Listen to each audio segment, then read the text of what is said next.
আসসালামু আলাইকুম সুপ্রিয় শিক্ষার্থী বন্ধুরা, নতুন আরও একটি ক্লাসে তোমাদের সবাইকে স্বাগতম। Today we are going to read and discuss a beautiful poem titled Books, written by Eleanor Farjon.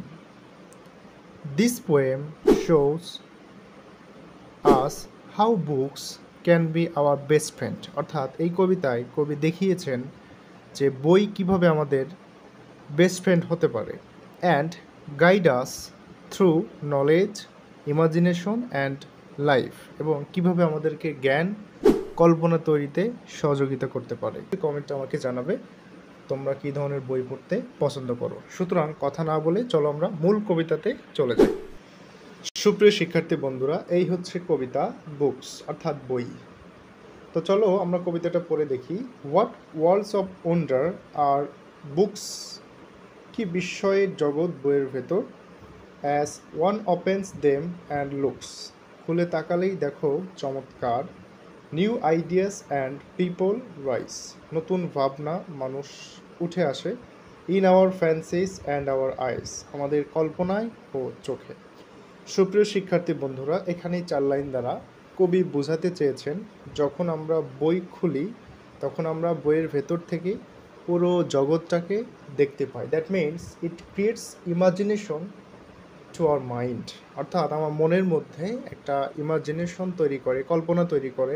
As ones open them and looks, চোখ খুলে তাকালেই আমরা বিস্ময় দেখতে পাই, নতুন ভাবনা আমাদের মনে জেগে ওঠে এবং আমাদের মনে কল্পনা জেগে ওঠে। এরপরে বলছে the room we sit in melts away, ঘরটি যেন মিলিয়ে যায় দূরে।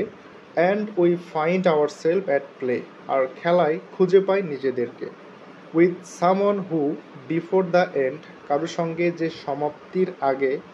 মে বিকাম আওয়ার চোজেন ফ্রেন্ড, আমাদের প্রিয় বন্ধু হয়ে থাকে। সুপ্রিয় শিক্ষার্থী বন্ধুরা, এখানে কবি আবারও বলেছেন যে যখন আমরা বই পড়ি, বইটা খুলি, তখন আমাদের কাছে মনে হয় যেন আমরা ঘরের মধ্যে নেই, ঘরটি যেন আমাদের কাছে মিলিয়ে গেছে। শুধু তাই নয়, বই পড়ার মাধ্যমে আমরা নিজেকে খুঁজে পাই, আমাদের জ্ঞানকে চর্চা করতে পারি, আমাদের জ্ঞানের লেভেলটাকে বিবেচনা করতে পারি, জাজ করতে পারি। এবং যখন আমরা কোনো বই পড়ি, ওভারঅল আমরা আলোচনা করতে পারি, ঘরের মধ্যে বসে পুরো পৃথিবী সম্পর্কে আমরা জানতে পারি এবং এটাই আমাদের বন্ধু হয়ে থাকে। একটা জিনিস মনে রেখো, এই দুনিয়াতে সবাই তোমাকে ভালোবাসবে, কষ্ট দেবে, কিন্তু বই কখনো তোমাকে কষ্ট দেবে না। সবাই ছেড়ে গেলেও বই তোমার বন্ধু হয়ে পাশেই থাকবে। সুতরাং বই পড়ার অভ্যাস করতে হবে। You have to read books every day because it creates imagination in your mind. It creates how to gives us how to get knowledge. So every day you have to read books. শুভ শিক্ষার্থী বন্ধুরা, এরপরে বলছে or we sail along the page, অথবা বইয়ের পাতায় ভেসে চলি আমরা। to some other land or age, ভিন্ন কোনো দেশে বা যুগে।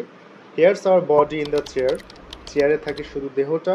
but our minds is over there, কিন্তু মন উড়ে চলে অন্য কোথাও। এখানে কবি বলছেন যে যখন আমরা বইয়ের পাতা খুলি তখন বই পড়তে পড়তে আমরা অন্য জগতে ভেসে যাই, অর্থাৎ আমাদের দেহটা ঘরের মধ্যেই থাকে কিন্তু বই পড়তে পড়তে আমরা কল্পনার জগতে চলে যাই এবং দেশ বিদেশের বিভিন্ন খাদ্য অভ্যাস, বিভিন্ন বিষয়বস্তু সম্পর্কে আমরা জানতে পারি এবং সেই দেশ সম্পর্কে মনের মধ্যে একটি অস্থিরতা ভাব তৈরি হয়, যেটা অন্য কিছুতে কখনোই সম্ভব নয়। সুতরাং আমাদেরকে বই পড়ার অভ্যাস করতে হবে। It's undoubtedly a good habit. So if you want to get a good job or if you want to lead a happy life, at first you have to create a good habit of reading books. Then each book is magic box, প্রতিটি বই যেন একটি জাদুর বাক্স। which with a touch a child unlocks, শিশুর ছোঁয়ায় খুলে যায় তার তালা। এখানে টাচ এ চাইল্ড বলতে এখানে আসলে যে কোনো মানুষকে বোঝানো হয়েছে। একটা শিশু বই খুললে, বই স্পর্শ করলে বইটা খুলে যায় এবং চাইলে শিশু সেই জাদুর বাক্স থেকে নিজের জ্ঞানকে সমৃদ্ধ করতে পারে। এরপর বলছে in between there outside covers, বাইরের এই মলাটের ভেতরে books hold all things for their lovers, বই তার প্রেমিক পাঠকের জন্য রাখে সব কিছু জমিয়ে। অর্থাৎ বইটা খুললেই আমরা আমাদের আসল যে বিষয়টা, যে জ্ঞান, যে কল্পনা, সেটা আমরা দেখতে পাই। সুতরাং একটা ভালো বই একটা মানুষের জীবনকে পরিবর্তন করে দিতে পারে। একটা ভালো বই একটা মানুষের কল্পনার জগৎকে সমৃদ্ধ করতে পারে। একটা ভালো বই একটা মানুষের মনের অবস্থাকে পরিবর্তন করতে পারে। সুতরাং অবশ্যই আমাদেরকে বই পড়ার অভ্যাস করতে হবে। সুপ্রিয় শিক্ষার্থী বন্ধুরা, এই ছিল আমাদের ছোট্ট একটি কবিতা। কবিতাটা ছোট হলেও এর মূল ভাব, এর গঠনগত ভাব অনুবাদ অবশ্যই আমাদের জীবনে ব্যাপক একটা প্রভাব বিস্তার করে। তো চলো আমরা এই কবিতার থিমটা দেখে নিই। সুপ্রিয় শিক্ষার্থী বন্ধুরা, এই হচ্ছে কবিতার থিম। The theme of the poem books is the value and importance of books in our lifes. অর্থাৎ আমাদের জীবনে বই পড়ার গুরুত্ব এবং মূল্যকে বোঝানো হয়েছে। The poet suggest that books are our best companions and greatest source of wisdom. কবি এখানে সাজেস্ট করেছে যে বই হচ্ছে আমাদের সবচাইতে বড় ভালো সঙ্গী এবং সবচাইতে ভালো উৎস জ্ঞান অর্জনের জন্য। They provide us with knowledge and pleasure as well as sense of comfort and security. তারা আমাদেরকে জ্ঞান দেয়, প্লিজার আনন্দ দেয়, শান্তি দেয়, পাশাপাশি sense of comfort and security দেয় আমাদেরকে। আসলে বই পড়তে গেলে আমাদের নিজের সিকিউরিটি কাউকে শেয়ার করতে হয় না, কেউ আমাদের ব্ল্যাকমেল করে না। The poem convey that books enrich our mind and helps us understand the world. সর্বশেষ কবিতা আমাদেরকে বার্তা দেয় যে বই আমাদের কী করে, এনরিচ আওয়ার মাইন্ড, আমাদের মনকে সমৃদ্ধ করে, অ্যান্ড আমাদের পুরো পৃথিবীকে বুঝতে সহযোগিতা করে। So we must read books.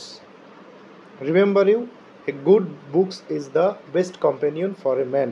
So you have to read books every day, every single moment in your life. আশা করি তোমরা কবিতাটা বুঝতে পেরেছো। আজকে পর্যন্ত, নেক্সট আবারও কোনো একটা ক্লাসে দেখা হবে। See you soon, next class. আল্লাহ হাফেজ, আসসালামু আলাইকুম।